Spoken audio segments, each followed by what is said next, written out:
Finally detective Ujjwalan എന്ന ചിത്രത്തിൻ്റെ official OTT release തീയതി ഇപ്പോൾ ആരാധകർക്ക് മുന്നിൽ പുറത്തുവന്നിരിക്കുകയാണ്. ആ ഒരു അപ്ഡേഷനാണ് ഇന്നൊരു വീഡിയോ ഭാഗത്ത്. വീഡിയോയിലേക്ക് വരുമ്പോൾ ഈ വീഡിയോ ലൈക്ക് ചെയ്യുക, ചാനൽ സബ്സ്ക്രൈബ് ചെയ്യുക. ജൂലൈ മാസം അങ്ങോട്ട് ധാരാളം ചിത്രങ്ങൾ OTT റിലീസിനെത്താൻ പോവുകയാണ്. നമ്മുടെ ചാനൽ ഭാഗം പരിശോധിച്ചാൽ ആ വീഡിയോയ്ക്ക് നിങ്ങൾക്ക് കാണാൻ വേണ്ടി സാധിക്കുന്നതായിരിക്കും. ധ്യാൻ ശ്രീനിവാസ്, ഷിജു വിൽസൺ എന്നൊക്കെ പ്രധാന കഥാപാത്രങ്ങളായ ചിത്രമായിരുന്നു ഡിറ്റക്റ്റീവ് ഉജ്ജ്വലൻ. ചിത്രത്തിന് അത്യാവശ്യം ഒരു വിജയം സ്വന്തമാക്കാൻ വേണ്ടി സാധിച്ചിട്ടുണ്ടായിരുന്നു.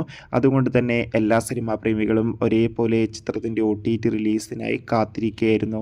ഫൈനലി ചിത്രത്തിൻ്റെ OTT അവകാശങ്ങളൊക്കെ നെറ്റ്ഫ്ലിക്സ് എന്ന OTT പ്ലാറ്റ്ഫോം സ്വന്തമാക്കിയെന്ന് ഒഫീഷ്യലായി കൺഫേം ആക്കിയിട്ടുണ്ട്. ഇപ്പോൾ ഇതാ ചിത്രം ഈ വരുന്ന ജൂലൈ മാസം 11-ാം തീയതി തന്നെ OTT റിലീസ് ചെയ്യുമെന്നും കൺഫേം ആക്കിയിട്ടുണ്ട്. അതുകൊണ്ട് തന്നെ ചിത്രം ഇന്ന് രാത്രി 12 മണി ശേഷം നമുക്ക് ലഭ്യമാകുന്നതായിരിക്കും. ചിത്രത്തിൻ്റെ OTT റിലീസിനായി കാത്തിരിക്കാം. ബൈ.